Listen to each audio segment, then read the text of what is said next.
Welcome back to TarHeelIllustrated.com. And if you're watching on our YouTube channel, Tar Heel Illustrated, I'm THI staff writer Jacob Turner. And joining me, as he always does, for the THI Football Preview Podcast, our very own publisher, Andrew Jones. And Andrew, we've got an exciting promo going on our site that I want to plug real quick. Shameless plug, I should say.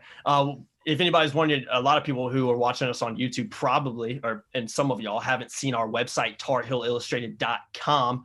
Probably wondering, well, what is TarHeelIllustrated.com? I'm going to tell you. We extensively cover UNC football, basketball, and recruiting. And a lot of the content we do is premium content. You can get that normally by signing up for $8.33 a month. But right now we're running a special holiday special where you pay just $75 for a 1-year subscription. And in doing so, you get $75 free in Nike gear. So really exciting promo going on. If you want to learn more about that, head on over to TarHeelIllustrated.com and also check us out on Twitter at Heel Illustrated. AJ, that's enough of the plugs. Let's move on to today's focus.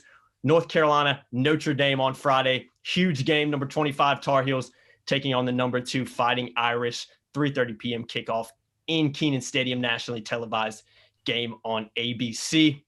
I think it kind of goes without saying, but this is a huge game for Carolina. It's a huge game for the program. It's a huge game in Mack Brown's second year at Carolina in terms of getting this program to where he ultimately wants it to be. But AJ, just how big, from your perspective, just how big of a game is this for this year's team and the program as a whole? Well, some of our colleagues in the media asked questions earlier this week to Mack and some of the players about the Clemson game last year, which was the 5th game of Mack Brown Part 2, and trying to draw some parallels. And I think the parallels that another big-time program is coming in. And Clemson, I think, was number 1 at the time. Notre Dame's number 2. But I think this is a much, much, much, much, much, much bigger game for a lot of reasons. Number one, Carolina had nothing to lose when Clemson came in. They were 2-2. They were still trying to figure things out. They actually gained confidence from almost beating the Tigers. I don't think this year's team in game number, 23 of the Mack Brown Part 2 era, I don't believe that, or number 22 of the Mack Brown Part 2 era, I don't think that they're going to gain confidence from a loss, even if they play really, really well. I don't think it will hurt them so much, but I think that they're going into this game with the expectation of winning. Mm-hmm. I don't think they went into the Clemson game that way. What we're going to find out really is kind of where they are in a lot of, I wrote a piece earlier this week about their preparation, their mindset. Last year, the week of the Clemson game, I'll never forget Mack said, you got to guard against the guys playing this game emotionally on Tuesday and Wednesday before it even gets there. So I asked some of the players, and I asked Mack about that earlier this week, and the impression I got is they're not playing the game emotionally right now. They're building that up toward Friday. That's a sign of maturity in the program. That's what the really, really good, successful teams do. That's what Carolina basketball does. Okay? So if football wants to become what Clemson is and Alabama and Ohio State, and that is their stated mission, when you have a big game, you have to learn how to treat a big game. So we're going to see for sure on Friday if the way they've gone about it pays off. We're also going to see if the high-end talent that we have witnessed through 8 games, how high-end it really is. If the weaknesses that they've shown us, if they really are huge weaknesses. It's one thing to give up late touchdowns to Duke and State, and they get 21 and 24 points in games and kind of mess up the stats and that kind of thing because you're playing a lot of young guys.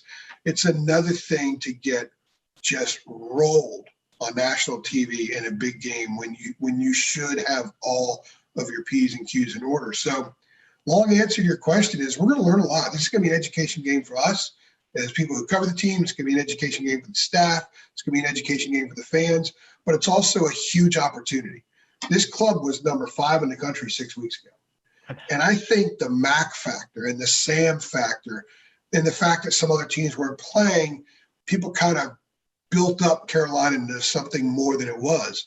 Well, it's been turned on its head since then. I think they're undervaluing this team now. And I think they think they're undervalued right now. Imagine a North Carolina football team that was number 5 in the country in October Here we are the week of Thanksgiving, and they don't feel like they're that respected. That's 2020 for you right there, right? Literally. So a lot of that fuel, I think, is being put into this. Not just, hey, we're going to show the nation. I think they want to validate their work. I think they want to validate their growth. And there's no better way to do that than with not just the number 2 team coming in, but the number 2 team called Notre Dame, which is one of the biggest home games they've ever played at UNC, regardless of whatever's at stake for Carolina. It's just to me, the biggest thing about this is the opportunity. It's an amazing opportunity for everybody involved. And it's going to be here Friday. Yeah, it's a huge game. It's a really huge game, Edge. I completely agree with what you're saying. I think this is a game. You look at Clemson last year, that was a game Carolina really wasn't supposed to even be in. And then they almost end up winning it late, kind of raises expectations and kind of the hype around the program at the time.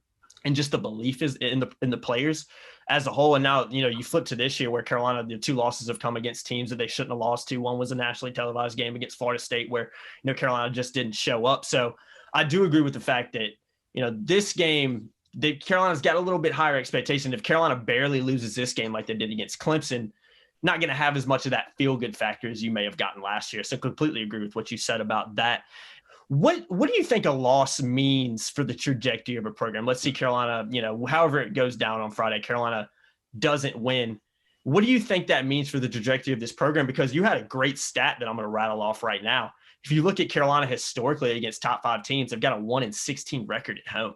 So going into this game, historically, this is not a game Carolina's expected to win. So what do you think a loss means for them? Well, since you mentioned 1-16, I'll go ahead and hit the getting a W first. A win would be huge.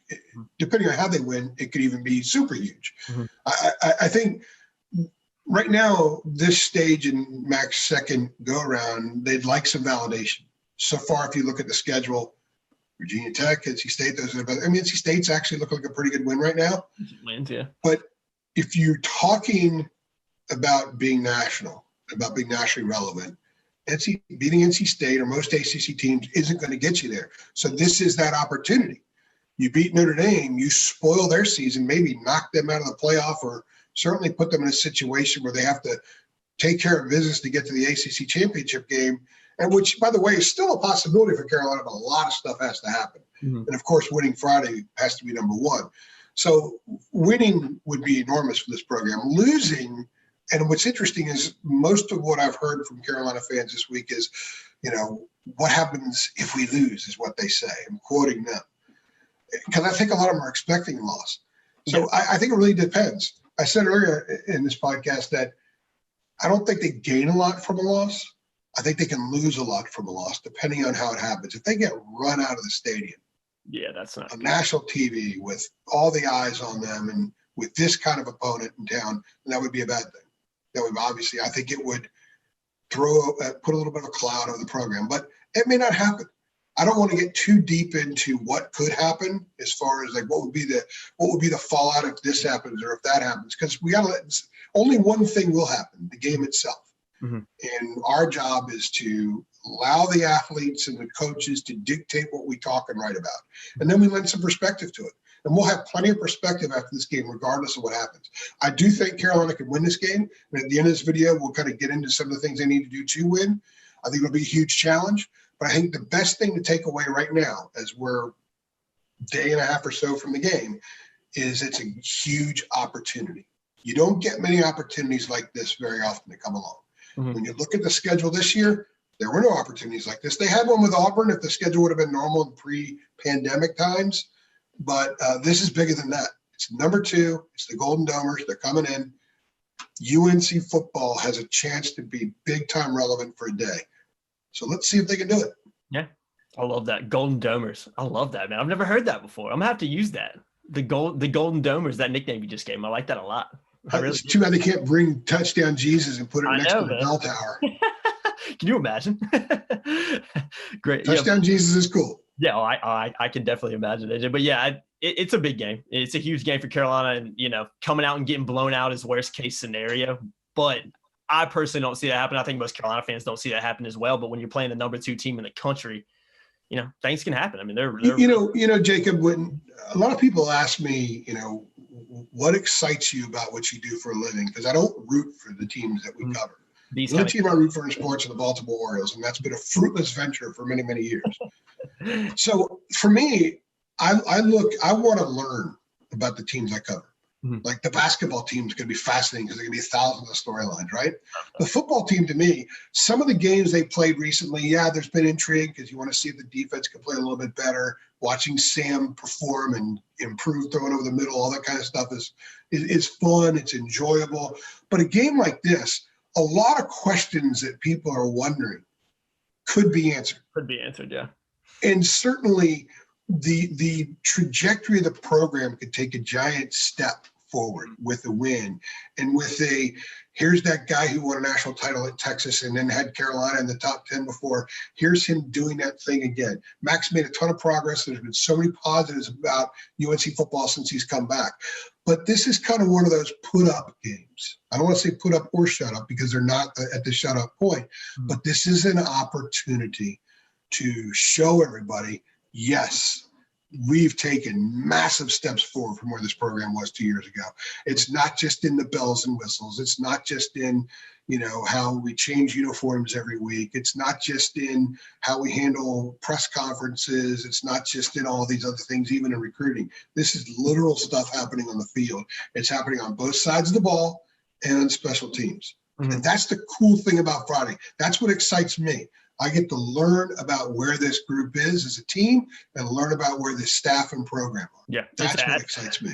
Yeah, and to add to that real quick before we move on to the next segment, kind of from a player's perspective as well, I mean, this is why you come and play in the ACC. This is why you come and play for a program like North Carolina to play against some of the top teams in the country. So I think from a player's perspective, I think Carolina players and Notre Dame players obviously will be raring to go because, these primetime matchups like this, you're lucky if you get one a year sometimes. And, Carolina's got one this year. So it's going to be interesting to see if they take advantage of it or not. But AJ, that's going to do it for this segment. Next up, we've got Deana coming on for her weekly Deana's Dandies segment. And make sure you guys stick around after that because we got plenty more coming. We've also got a special interview coming with former UNC All-ACC linebacker and NFL player. I'm not going to say his name yet, so you guys stick around and see it here in a little bit. But here's Deana with her Deana's Dandies. Hey, guys. Notre Dame week, Fighting Irish come to Kenan Stadium Friday afternoon. Big game for Tar Heel Nation. Notre Dame national program has always recruited North Carolina really well. They've went after a lot of the elite prospects from North Carolina over the years, got some really good kids. This year, they have two kids from North Carolina, and they both are from Charlotte. So the first kid is Osita Ekwanu. Sorry about the pronunciation. He's a reserve linebacker from Providence Day High School. The second kid on the Fighting Irish roster is Jonathan Dorr. He's the kicker for the Irish, and he's a good one. 12 of 16 field goals this year, and he's perfect 36 of 36 PATs. So he's pretty much automatic when he's out there on the field. And he comes from South Mecklenburg High School. So those are a couple kids to keep your eyes on Friday afternoon when the Fighting Irish take the field against the Tar Heels. I'm going to give you a little dandy from the past. The last five-star kid that played for UNC, not counting Tony Grimes this year, had some Fighting Irish ties, and it was Elijah Hood, the five-star running back from Charlotte Catholic, who verbally committed to Notre Dame, and then he decided to decommit and flip to Coach Fedora and the Tar Heels, and the rest was history. Elijah had a really good few seasons for the Tar Heels, had some outstanding games, a pleasure to watch and be around. He's one of the nicest kids I covered in high school as well. He was my player of the year back his senior year there at Charlotte Catholic. So a blast from the past dandy that had some ties between the Notre Dame Irish and North Carolina Tar Heels. Thank y'all. Fantastic stuff from Deana, as always, during her weekly Deana's Dandies segment. Deana, I want to ask you about this before we move on to the next segment. You talked about Elijah Hood originally being committed to Notre Dame and then obviously flipping to North Carolina, and the rest is history, as they say. What do you remember about that point in his recruitment when he flipped? And were you at all surprised at the fact that he flipped from, you know, one of the top programs in the country to a program in North Carolina that was obviously in his home state, but still kind of on the up and up at that point? With him being at Charlotte Catholic, with Notre Dame being Catholic affiliated, you kind of thought with a national prospect that he was one of their main targets and everything. But being a North Carolina kid, and North Carolina has got the best of a little bit of weather. The weather's a whole lot better than it is up in South Bend. Mm-hmm. And his parents were able to come and see him play if he stayed in state. So when he decommitted and then flipped to UNC, I didn't see it as a big surprise, mm-hmm. because he had Carolina in that top list anyway. And so Carolina provided him with a lot of, you know, stay at home. He could be the guy, and his parents could watch him could drive mm-hmm. and watch him play basically every Saturday. Mm-hmm. The South Bend weather and just about anywhere in North Carolina weather is no comparison. You would know. I know you've made many trips up there. Yeah. But Notre Dame football is Notre Dame football. Remember when he committed to Carolina, when he flipped and then signed with Larry's program? Larry was starting to get things going on the trail, and he got other four-star kids. He was really getting some traction in state. Carolina had changed the way it's played. Remember, under Butch Davis ran the old pro style offense. Larry comes in with the Fed spread, and they're scoring points. And it was just a matter of time as they were building things. And they did. You know, when Elijah was a sophomore, they won 11 games. I remember his freshman year being up at South Bend. Carolina played Notre Dame in early October that year, which, by the way, is still the highest scoring game ever played in that stadium. Carolina, and that was a bad Carolina team, with a horrible defensive Carolina team. And Elijah actually had a fumble early in that game. And that was a little bit of a confidence situation for him. It took him a while to get over that. But the thing I remember most about that game, one of the things anyway, the Jeff Schottmer pick six. Yeah, I remember that play too. Jeff Schottmer pick six was pretty cool. He's one of my favorite athletes I've ever covered. Really enjoyed how he worked. Guy was a walk-on and ended up becoming a leading tackler for 3 straight years. That was a cool moment. And a shout out to the News and Observer's Jonas Pope. His pose in the tunnel. He was on THI staff at the time. He now covers state for the N&O. But his pose in the tunnel and Bruce Young getting a photo with him in the tunnel at Notre Dame Stadium was a really, really cool thing. And, of course, no one will ever forget the photos that we took of the one and only Tucker McLaughlin in front of Touchdown Jesus. Yeah. So, one of my I may send that to you. We may actually run that on the site, on the video here. We need to. Yeah, that's one of my there needs to be a poster. Yeah, that's one of my favorite stories you've told me, AJ. Is the Notre Dame. You know those Body by Budweiser posters in the 80s? There needs to be a Tucker poster for a Touchdown Jesus that just says "Love Football." Can you imagine, man? Can you imagine? Now I'm on the spot. Now I got to find that photo. Exactly. I'm gonna need you to find that one so I can plug that in at some point. I'm gonna need that photo because I've heard the story, which we will not go into, but that photo is. I need to see that one. YouTube wouldn't accept. No, they wouldn't. They definitely wouldn't, guys. Well, that's going to do it for this segment. Really appreciate you coming on, Deana. But we've got an exciting interview coming up next for you guys. Former first-team All-ACC linebacker and NFL player Quan Sturdivant, who you might remember had the pick six against Notre Dame in Carolina's win against them back in 2008. So here's our interview with Quan. Tar Heel Illustrated with former UNC linebacker Quan Sturdivant. Quan, this week, Notre Dame comes to Kenan Stadium and play the Tar Heels. You were a member of the 2008 team that defeated Notre Dame and made a key play in that game. You intercepted Clausen's pass, took it back for a pick six. Walk us through that play. I just remember, I think it was at the halftime. I think the drive was right at the halftime. We needed a big play. It was a big momentum for us when I got that interception. Then we just took off from there. Jimmy, they did a good job the whole game, but I made a play in the game. Hey, turned the game around for us right there. And another huge play in that game was Cameron Sexton jumping in the air and scoring that go-ahead touchdown. What did you guys think when that happened? That was big. That was big. But we know just as far as the defense, we know now we got to go get a stop. So that was us. That was our whole mentality at the time. Hey, Cam made a great play. Offense did that job. We just had to go get a stop at that point.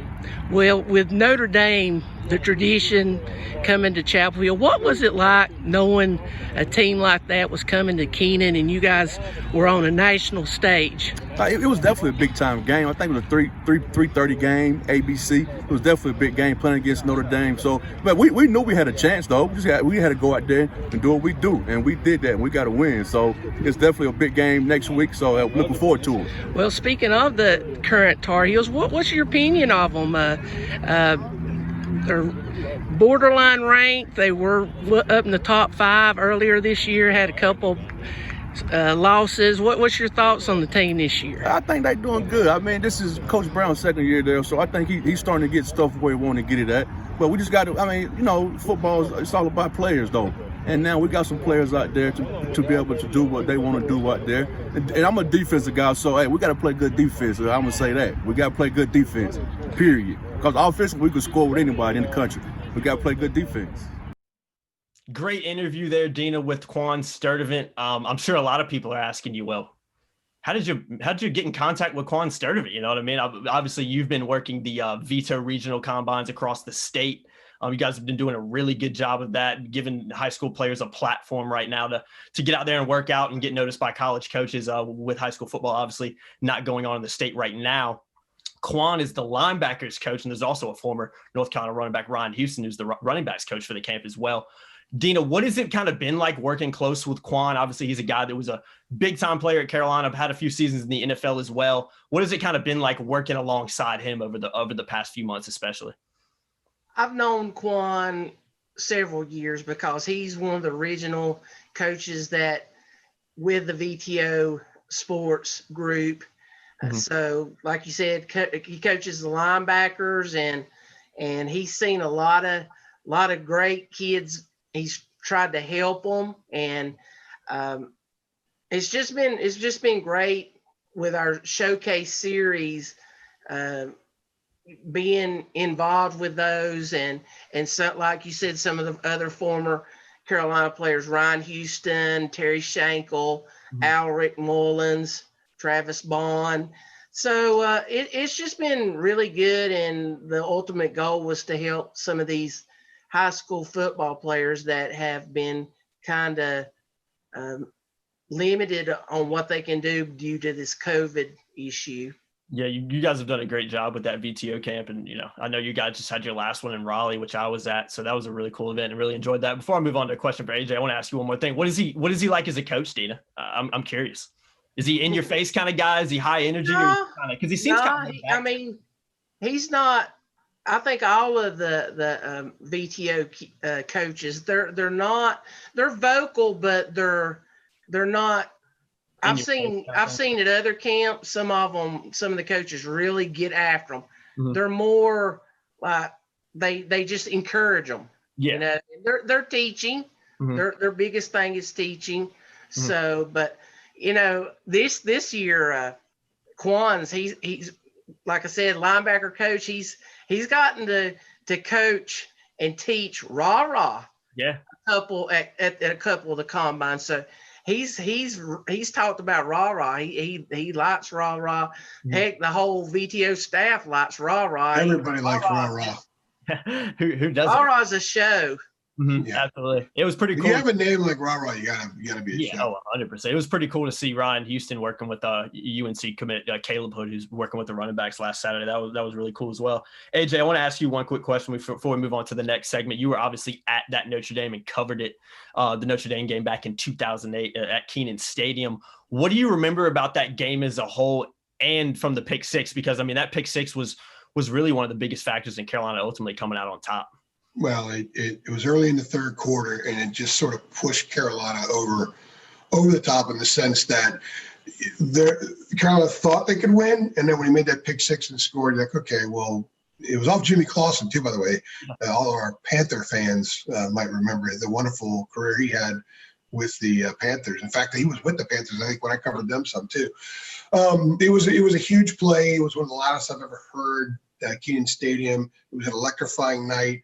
It was one of those games where Butch Davis kind of showed people, yes, this program's continuing to move forward. That wasn't a vintage Notre Dame team, but it was still Notre Dame. And Notre Dame hadn't been inside Kenan Stadium in about 30 years, I guess, up to that point. So, and UNC needed some wins over programs that sounded a lot better than UNC football at the time. There was a lot of damage control from how bad the program was under Torbush and then John Bunning, where they had to kind of get back that relevance, and that was a national stage. It was an ABC game.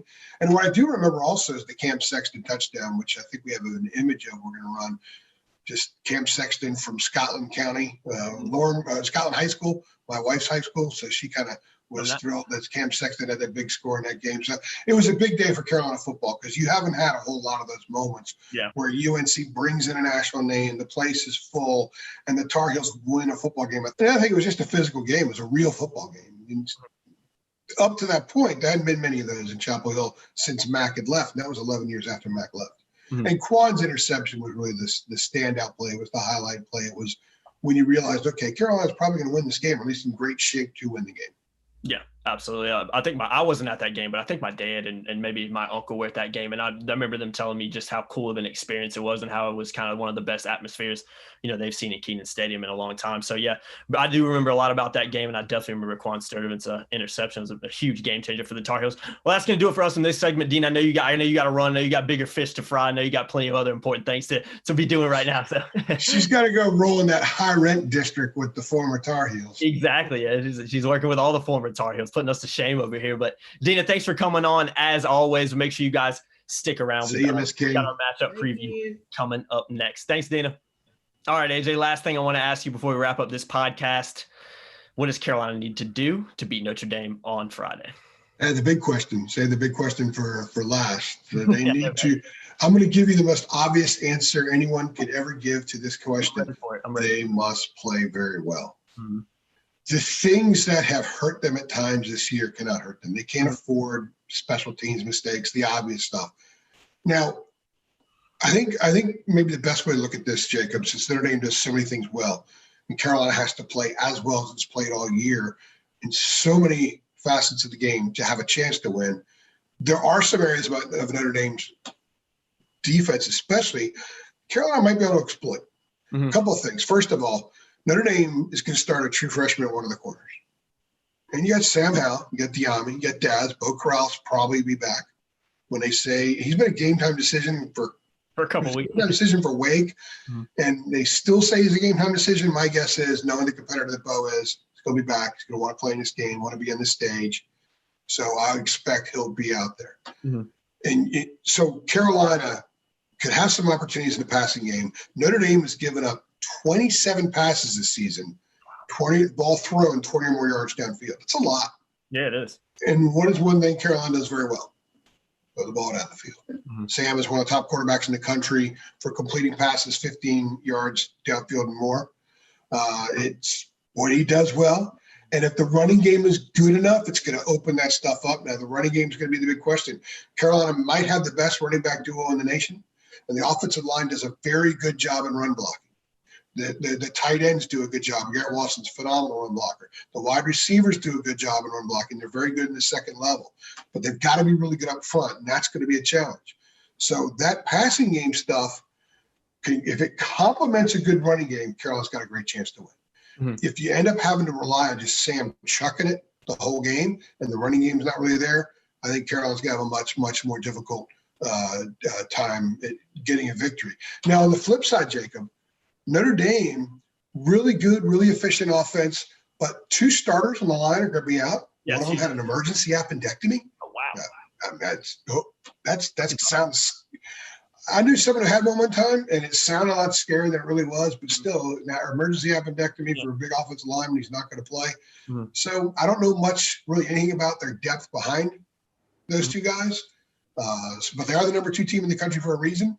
Yeah. I'm sure that they have a 6th and 7th offensive lineman like most teams do, so they'll probably be solid players, but they aren't the starters. Mm-hmm. And one thing when you look at their stats, Sometimes stats don't tell the whole stories, and I'm not sure what the whole story is about this, but they're 86th in the nation, I believe it is, in red zone offense. Yeah, I was shocked when I You've saw got Ian Book.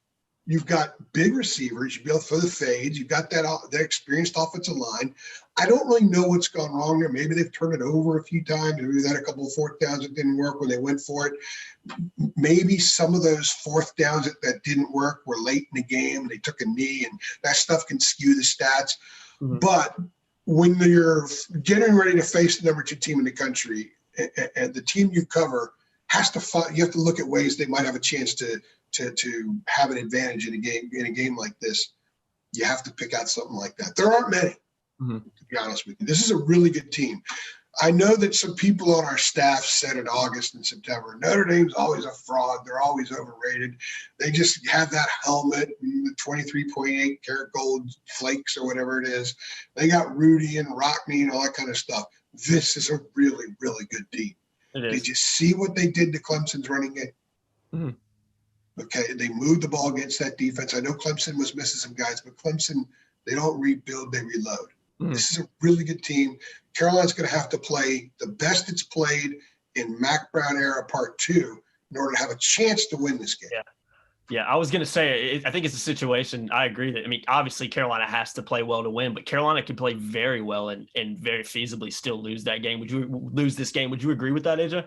Oh, absolutely. Mm-hmm. There's no doubt. You have to play at the very least an A- level to win this game. Mm-hmm. And at the same time, Notre Dame has to be at C level.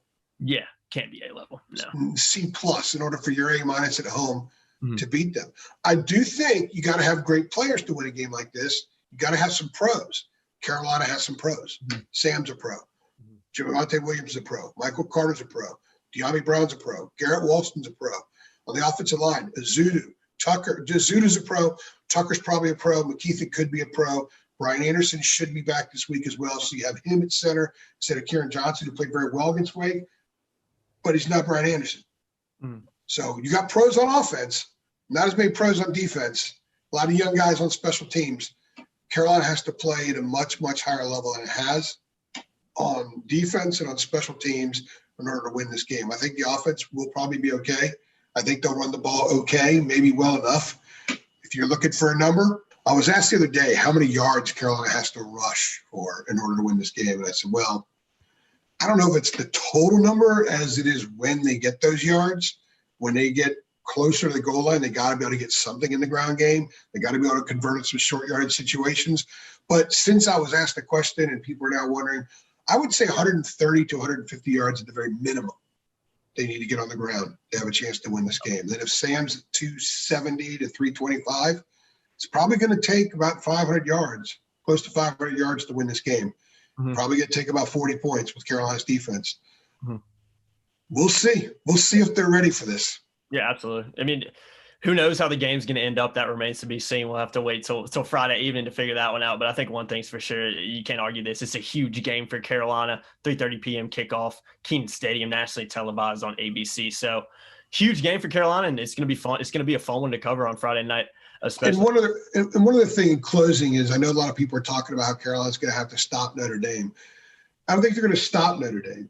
The Irish are going to move the ball. They're going to score. Ian Book's going to be really good. Carolina's defensive front's going to have trouble at times. Mm-hmm.